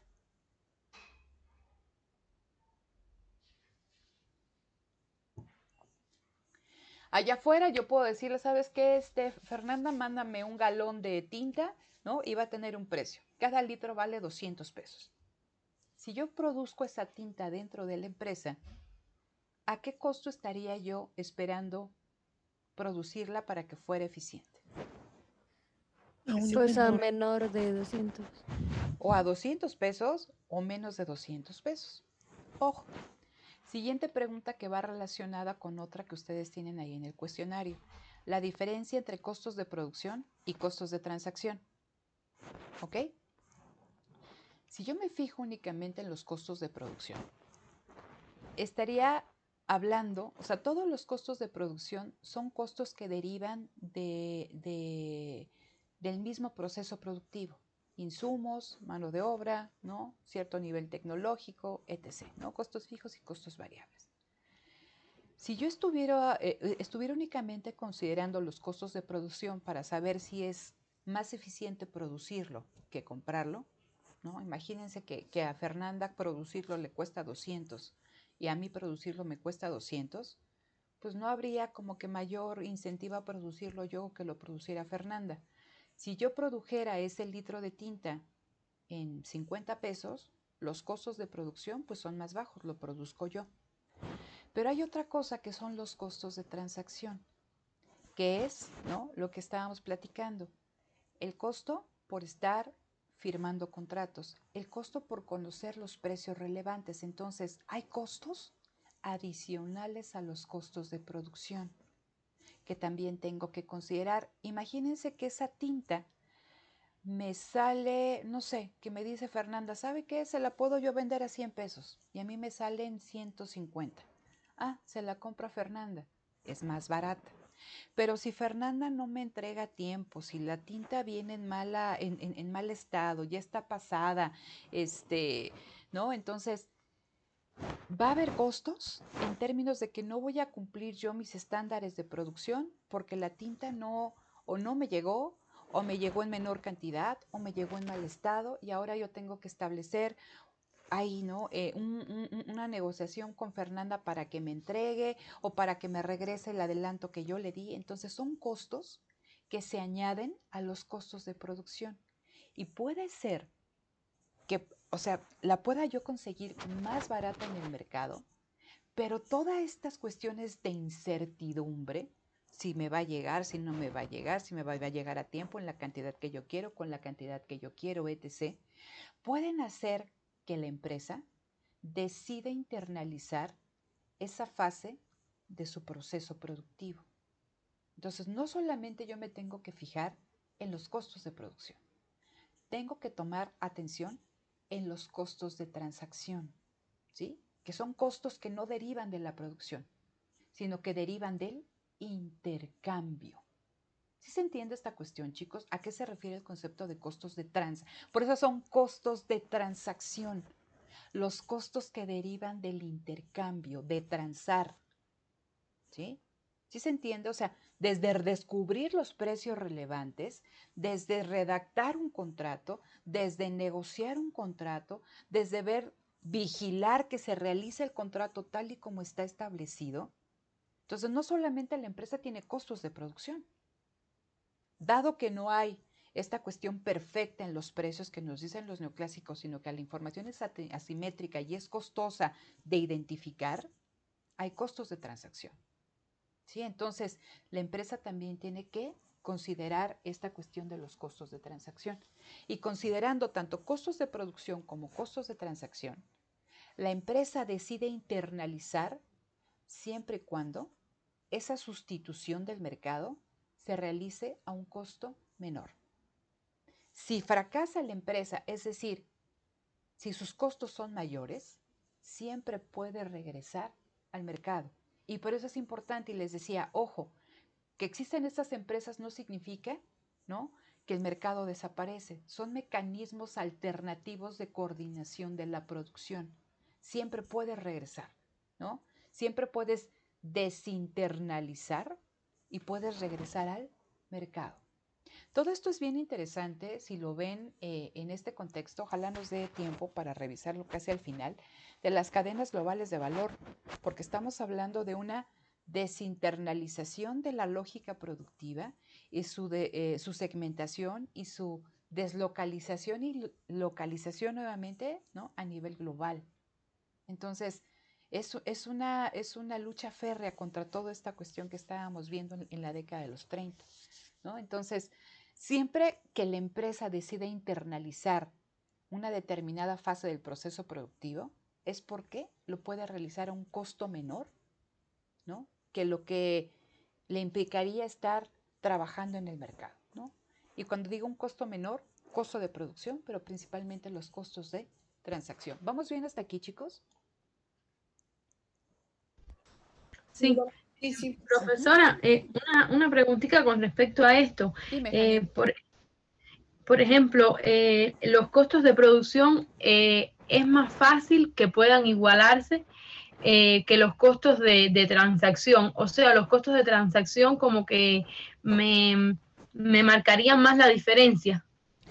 Sí, y fíjate que también los costos de transacción tienen que ver con los costos de producción, porque si estamos hablando que un costo de transacción es conocer los precios relevantes, si tú no los conoces, puede ser que estés adquiriendo insumos productivos a un costo mayor del que tendrías que gastar o del que incurrirías si conocieras los precios relevantes, y eso hace que tus costos se eleven. No sé si me explico. Porque uno de los costos de transacción, y por eso dice, el principal costo de transacción es el uso del mecanismo de precios, conocer los precios relevantes. Y tú tienes dos precios relevantes y ves costos de producción, capital y trabajo. ¿Y qué pasa si no conoces, ¿no? Y capital en término amplio, ¿no? ¿Qué pasa si no conoces todos los precios de tus insumos, ¿no? Todo el precio del factor trabajo, pues te va a dar como resultado precios de producción, perdón, costos de producción más altos. Y ya desde ahí, ¿no? No te funciona ese mecanismo de precios porque pues obviamente, como decimos, la información ni es completa ni es gratuita. ¿Qué pasa cuando nosotros accedemos, piensen en Profeco, que quieren comprar ¿cómo se llama? Un queso, ¿no? Entonces van al estudio de quesos y ahí vienen todo el estudio de todas las marcas, la calidad, los precios, y dado todo esto, a mí me conviene comprar el queso Caperucita, ¿no? Manchego con nuez porque es el que mejor precio tiene todo lo que debe de tener un queso manchego, cumple con todas las especificaciones. Hay una empresa, ¿no? Que en este caso no es privada, sino es estatal, ¿no? Que te da esa información. Y tú con una restricción presupuestaria compras, o sea, ese queso que maximiza tu utilidad como consumidora. Pero hay alguien que te da esa información. De otra forma, ¿cómo sabrías, ¿no? ¿Cuál es el mejor queso manchego? Pues tendrías que estarlo descubriendo y eso es costoso. Entonces, el costo de transacción impacta a los costos de producción en descubrir los precios relevantes. Y si ya nos vamos, ¿no? A que detrás de toda transacción hay un contrato, hay contratos inmediatos, como cuando nosotros vamos y compramos una hamburguesa y que nos dan el ticket, ese es un contrato. Cuando vamos al centro comercial y compramos toda la despensa y que traemos el ticket, ese es un contrato. Son contratos inmediatos, se acaban rápidamente. Pero piensen ustedes en un bien específico, en una tinta con cierto nivel de, o sea, con cierta densidad, con cierto nivel de permanencia, ¿no? Con cierta textura, con cierto color. Estoy hablando de una tinta. Va ganando en especificidad. Y entonces todo eso no se va a resolver en un intercambio con contratos estandarizados. Piensen ustedes en este contexto que estamos viviendo, que son no sé, una empresa farmacéutica que para la vacuna de COVID necesitan contenedores con cierto grado de frío y toda la cuestión. Entonces, eso es un bien específico. Y si no existe en el mercado, ustedes tienen que pagar porque alguien lo haga. Y entonces eso tiene que estar sumamente bien especificado en el contrato. Entonces, es muy interesante y eso lo vamos a ver con Williamson, cómo van a impactar esta especificidad de los activos en los costos de transacción. El intercambio no es tan fácil, el intercambio se hace cada vez más complejo, ¿no? Entonces, la empresa tiene que considerar tanto sus costos de producción, pero en toda esta literatura que estamos revisando, más que los costos de producción, lo importante son los costos de transacción. Y te decía, ¿no? Quizá no está explícito, pero conocer los precios relevantes impactan el costo de producción. No sé si me explico, Hani. Sí, sí. ¿Sí? Me quedó claro. Muchas gracias. Si no, dime, porque yo me agarro aquí a hablar y parece que vendo en el metro. Entonces, bueno, ok. Entonces, vean. Dice, una empresa se hace más grande en la medida que el empresario organiza transacciones adicionales. La empresa crece, la empresa se expande si internaliza procesos productivos, hacia adelante o hacia atrás. Si yo en lugar de comprar la tinta ahora la fabrico, estoy internalizando y estoy creciendo. La empresa disminuye su tamaño, se hace más pequeña cuando abandona, ¿no? Esa etapa productiva que estaba realizando. No, que ya no me sale estar produciendo la tinta, entonces ahora se la vuelvo a comprar a Fernanda. Regreso al mercado, ¿no? Entonces dice este autor, es posible estudiar las fuerzas del tamaño de la empresa. Entonces, a este nivel, chicos, tenemos que reconocer varias cosas. Que usar el mecanismo de precios cuesta y que hay algo que se llama incertidumbre, lo que no se reconoce en el planteamiento neoclásico, porque en el planteamiento neoclásico no hay incertidumbre, aquí hay una incertidumbre muy grande. Y entonces esa incertidumbre se trata de, o sea, se busca reducirla a través de la internalización de las actividades productivas, ¿sí? Porque si yo lo hago, no hay conflicto de intereses. Si yo lo realizo, yo sé cuáles son las especificidades que se deben de cumplir con ese servicio o con ese insumo, ¿no? Se reduce la incertidumbre. Ese es el objetivo. ¿Sí se entiende esta lógica? ¿Sí? Ok. Entonces, siguiente cuestión importante. Ya vimos entonces que la empresa crece cuando internaliza una actividad, que disminuye su tamaño cuando vuelve, ¿no?, a establecer relaciones de mercado. Y la cuestión importante aquí o lógica en este pensamiento sería, pues tenemos que ver cuestiones de eficiencia. ¿Y cómo ligamos el tamaño a la eficiencia? ¿Vale? Entonces, voy a leer, esta no es una frase de Coase, es una frase de Knight y dice, la relación entre eficiencia y tamaño es uno de los problemas más serios de la teoría y es en contraste con el tamaño de una planta un asunto de personalidad y accidente histórico más que de principios inteligibles y generales. Pero la cuestión es peculiarmente vital porque la posibilidad de ganancia monopolista ofrece un incentivo poderoso para la expansión continua e ilimitada de la empresa, fuerza que debe ser contrarrestada por otra igualmente poderosa, haciendo que haya eficiencia decreciente con el crecimiento en tamaño si es que existen los límites a la competencia. ¿Qué nos está diciendo Frank Knight? Dice, a ver, en el planteamiento neoclásico, las empresas eficientes son las empresas pequeñas y especializadas, ¿sale? Entonces dice, bajo esta lógica de que la empresa internaliza procesos productivos verticalmente y que adquiere, ¿no?, a empresas que hacen lo mismo que ellas horizontalmente, pues la empresa puede ganar en el mercado un poder monopólico. Por eso dice, pero la cuestión es peculiarmente vital porque la posibilidad de ganancia monopolista puede ser un incentivo poderoso para que la empresa crezca. Dice, entonces, ¿qué fuerza existe que haga una contraparte a este deseo, ¿no?, de la empresa de crecer buscando monopolizar ciertos mercados? Dice, la eficiencia.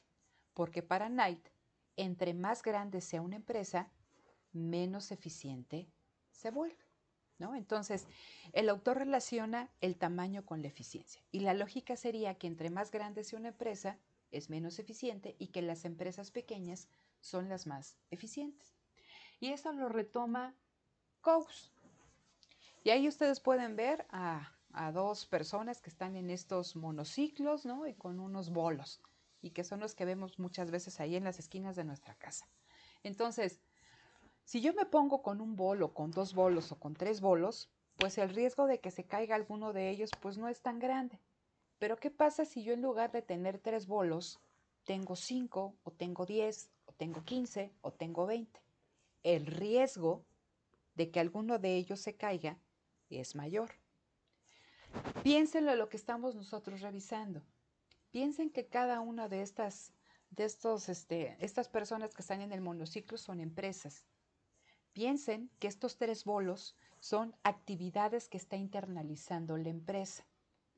A medida que la empresa va internalizando actividades, a medida que, ¿no?, la empresa toma más bolos para manejar, el riesgo de que se equivoque es mayor. ¿Qué significa qué es que se equivoque para estas personas? Que se caiga. ¿Qué es equivocarse en términos de la empresa? Realizar una mala asignación de los factores productivos, ¿no? Entonces, a medida que va creciendo la empresa, es cada vez más difícil para el empresario realizar asignaciones eficientes de los factores productivos. ¿Por qué? Acuérdense, chicos, que esta cuestión de los rendimientos decrecientes, lo vean ustedes en micro, o lo vieron en la maestría, los rendimientos decrecientes parten del supuesto de que existe un factor fijo a medida que tú vas, ¿no?, añadiendo cantidades variables del otro factor. En el caso del empresario, la lógica de Coase, y que es una crítica que le van a hacer más adelante Kalecki, es que existe un único empresario, ¿no? El que es, o sea, no nos están diciendo de muchos empresarios, nos dicen el empresario individual, ¿no? Primera cuestión. Y segunda cuestión, el empresario también tiene una capacidad cognitiva limitada, que está determinada por su propia naturaleza humana. Entonces, así como estas personas que están en el monociclo, a medida que el empresario va internalizando dentro de la empresa diferentes fases del proceso productivo, puede ser que no ponga tanta atención a las 20 como les ponía a estas 3 actividades y que realiza asignaciones ineficientes. Y a eso se le va a conocer con el nombre de rendimientos decrecientes en la función empresarial, ¿sí? Entonces, que los costos de administrar, de coordinar la producción, sean más altos que los costos en los que se incurriría de realizar la transacción en el mercado. Entonces, la cuestión aquí es, dice, a medida que aumentan las transacciones, a medida que se internalizan, es más probable que el empresario fracase en ubicar a los factores de la producción en sus usos más productivos. Es decir, que la pérdida por el desperdicio de recursos sea igual a los costos del mercado y por ende el precio del bien que esté generando el productor, en este caso de la empresa, va a ser más alto, ¿no? Entonces, esto es bien importante. ¿Por qué? Porque los rendimientos decrecientes en la función empresarial es lo que marca la pauta para el límite de la empresa. Me explico. El empresario va a internalizar actividades siempre que sus costos sean menores que los del mercado. Pero si a medida que va internalizando más y más y más actividades, empieza a entrar en esta fase de rendimientos decrecientes de su función empresarial, ¿cómo lo veo? Que el costo de realizar la actividad sea mayor que el costo a la cual yo la podré adquirir al mercado. Dice, es momento que la empresa saque esa actividad y la regrese al mercado, ¿sí? Entonces, los rendimientos decrecientes de la función empresarial es lo que pone el límite al crecimiento de la empresa, ¿sí? Mientras sea eficiente, ¿no? O sea, puede seguir internalizando actividades. Cuando estos rendimientos se presenten y mis costos sean mayores que los costos, ¿no?, que yo podría incurrir en el mercado, es momento de parar y de regresar esa actividad al mercado. No sé si me explico con esta cuestión, chicos, y esto es importante. Sí. ¿Sí? Entonces, miren, dice aquí, la empresa tiende a crecer en la medida en que los costos de organización, o sea, costos de organizar internamente la producción, y recuerden que en estos costos de organización están implícitos los costos de transacción, sean menores y aumenten lentamente con un incremento en las transacciones organizadas. ¿Por qué me dicen que aumenten lentamente? Si ustedes se acuerdan en sus clases de micro, cuando veían la función de producción, es que ahorita no conecté mi pizarrón, cuando ven la función de producción, entonces en las primeras etapas tenemos rendimientos marginales crecientes, ¿no? Porque a medida que yo voy añadiendo factores adicionales de trabajo, manteniendo fijo el capital y sea rendimientos marginales crecientes, la productividad del último trabajador es mayor que la productividad del primero, ¿sí? Pero cuando yo entro en la etapa de rendimientos marginales decrecientes, la productividad del último trabajador es menor que la productividad del trabajador que le estaba antecediendo. Y esto, ¿no?, es por esta cuestión de que mantengo un factor fijo y un factor variable. Entonces, yo no estoy diciendo, ¿no?, o lo que comenta aquí el autor, es que van a desaparecer estos costos de organización o estos rendimientos decrecientes. Lo que estamos buscando es que estos rendimientos o estos costos vayan aumentando, pero a un ritmo lento, no a ritmos muy altos. Entonces dice, la empresa tiende a crecer en la medida en que los costos de organizar la producción internamente aumenten lentamente a medida que yo voy organizando, ¿no?, transacciones adicionales. Entonces, a pesar de que estén aumentando estos costos, pero si lo hacen a un costo lento, vale la pena que la empresa crezca. ¿Sale? Dice, en la medida en que sea poco probable que el empresario cometa errores y en la medida en que sea más pequeño el aumento en errores conforme se incrementa el número de transacciones organizadas. Regreso aquí a la diapositiva de estos dos señores, ¿no? Entonces tengo 3 actividades que estoy internalizando. Añado una. El riesgo de que se me caiga alguna de estos bolos aumenta, pero es manejable. Se me puede caer un bolo en el transcurso de 1 hora. Pero si se me están cayendo, ¿no?, internalizo actividades y esos bolos se caen cada minuto, entonces ya no me conviene tanto seguir internalizando actividades. Es lo que dice Coase aquí. En la medida en que sea poco probable que el empresario cometa errores y en la medida en que sea más pequeño el aumento en errores conforme se incrementa el número de transacciones organizadas.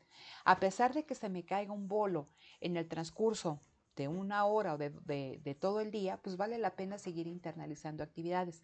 Pero si se me están cayendo cada minuto, dices, algo está fallando, ¿sale? Siguiente cuestión dice, en la medida en que sea más grande la disminución o en la medida en que sea más pequeño el aumento en el precio de oferta de los factores relativos a empresas de mayor tamaño, ¿no? Entonces, eso tiene que ver con lo que les decía en un primer momento. Si para mí es más barato producirla respecto a cómo le están vendiendo otras empresas, lo hago.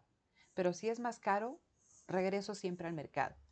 Y aquí, ¿no?, cuando estamos con los rendimientos decrecientes de la función empresarial, esto es o sea, a pesar de que para muchos nos dicen que la visión de Coase es una ruptura diametral con los planteamientos neoclásicos, eso no es cierto. Lo que quiere hacer Coase es darle validez, ¿no?, a todo el instrumental neoclásico en una nueva realidad. ¿Por qué? Porque por eso nos decía Coase en esta diapositiva, yo quiero construir un concepto de empresa que corresponda a la realidad y que cumpla con los principios de Marshall de sustitución marginal. ¿Dónde están esos principios de Marshall de la sustitución marginal? En los rendimientos decrecientes de la función empresarial. ¿En cuánto se aumentan los costos de organización si yo internalizo una actividad adicional? ¿Sí? Entonces, está esta cuestión del principio de la marginalidad. Si yo internalizo una actividad, ¿en cuánto aumentan mis costos de organización?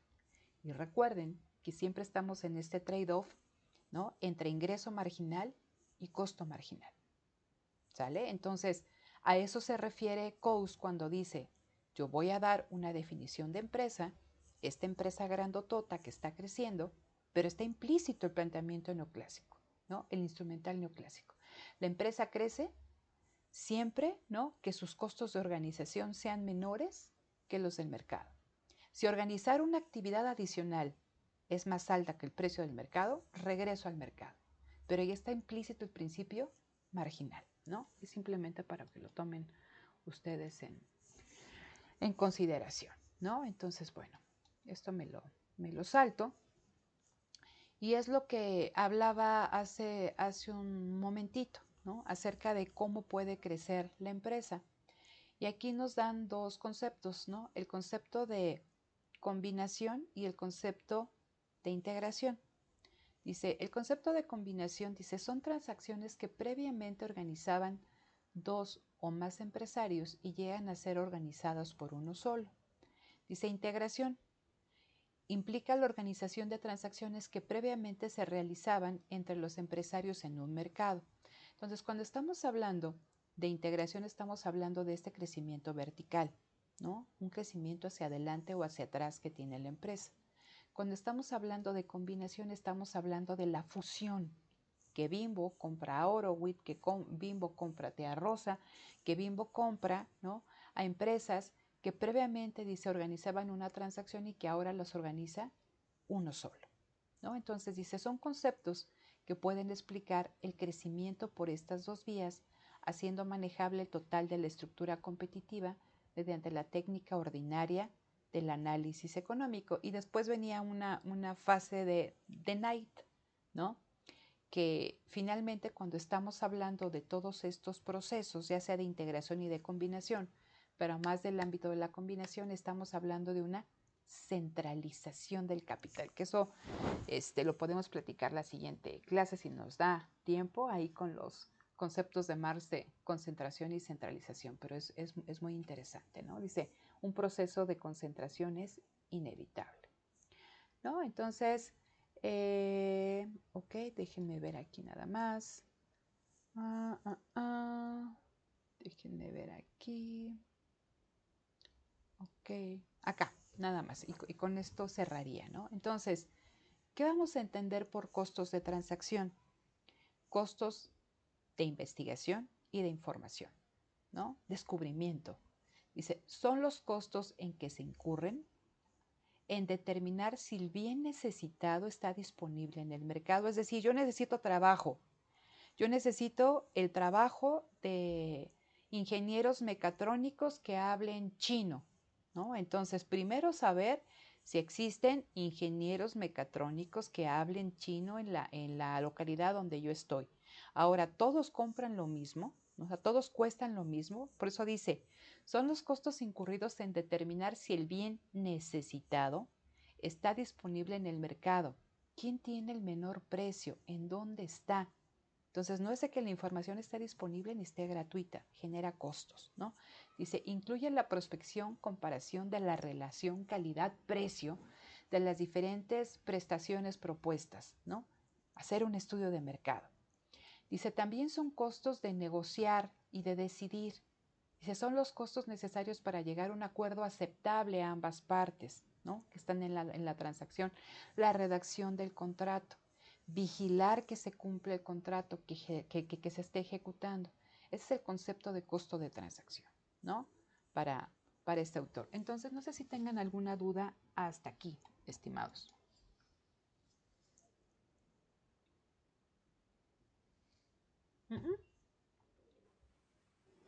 De mi parte no, profesora. Creo César que dice que sí. no. Hani. No, de mi parte tampoco, solo tomé así aquí una notica. Dime. Por ejemplo, si en vez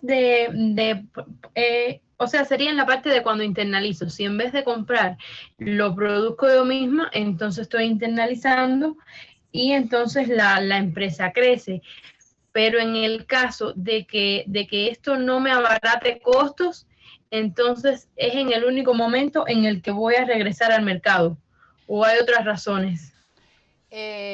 Para Coase, ¿no? De acuerdo a toda esta cuestión del costo de transacción, la empresa va a internalizar actividades siempre que sus costos de transacción sean menores que hacerlo en el mercado.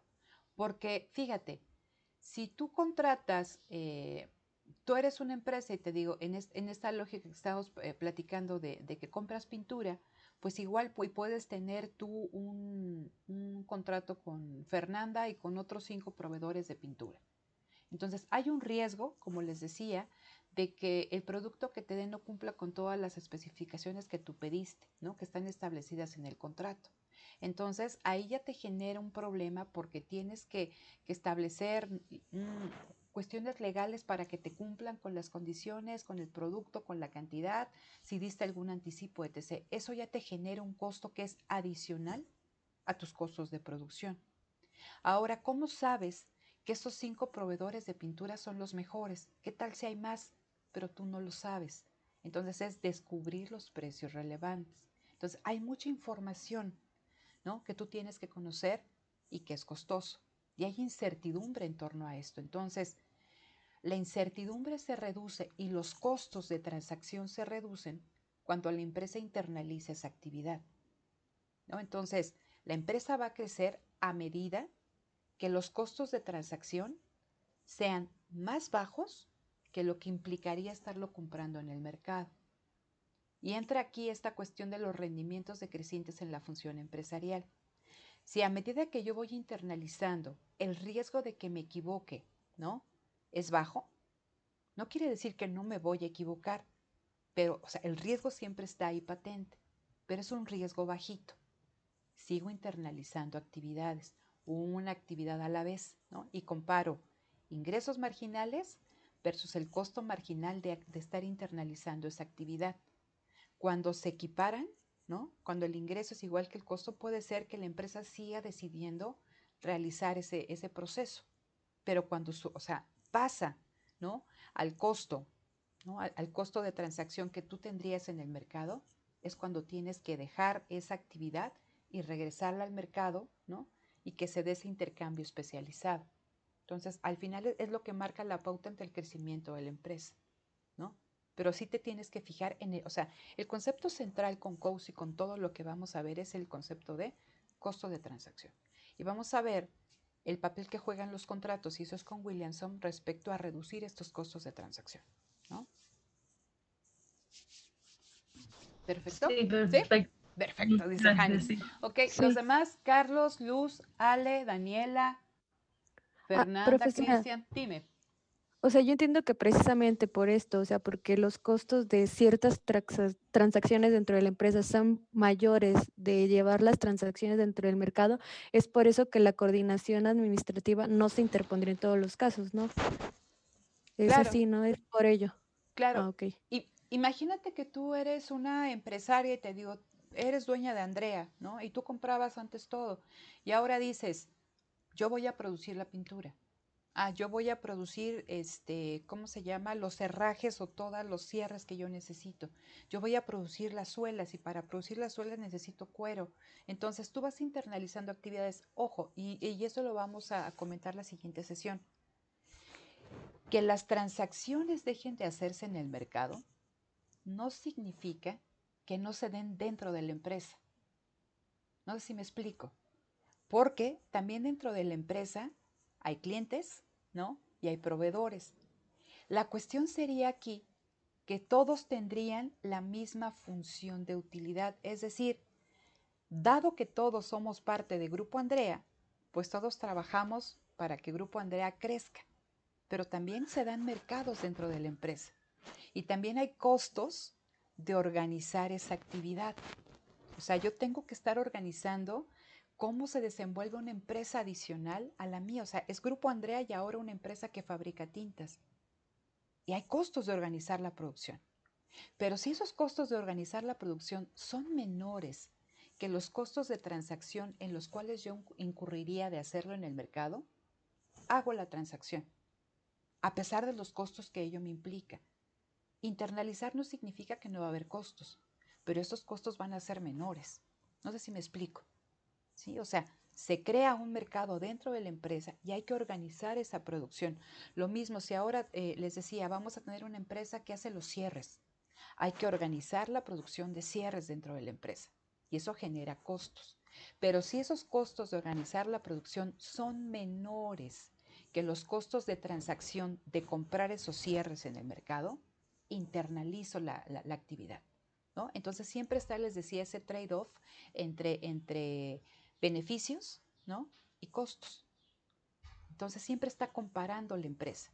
Y ahí está esta cuestión de la marginalidad.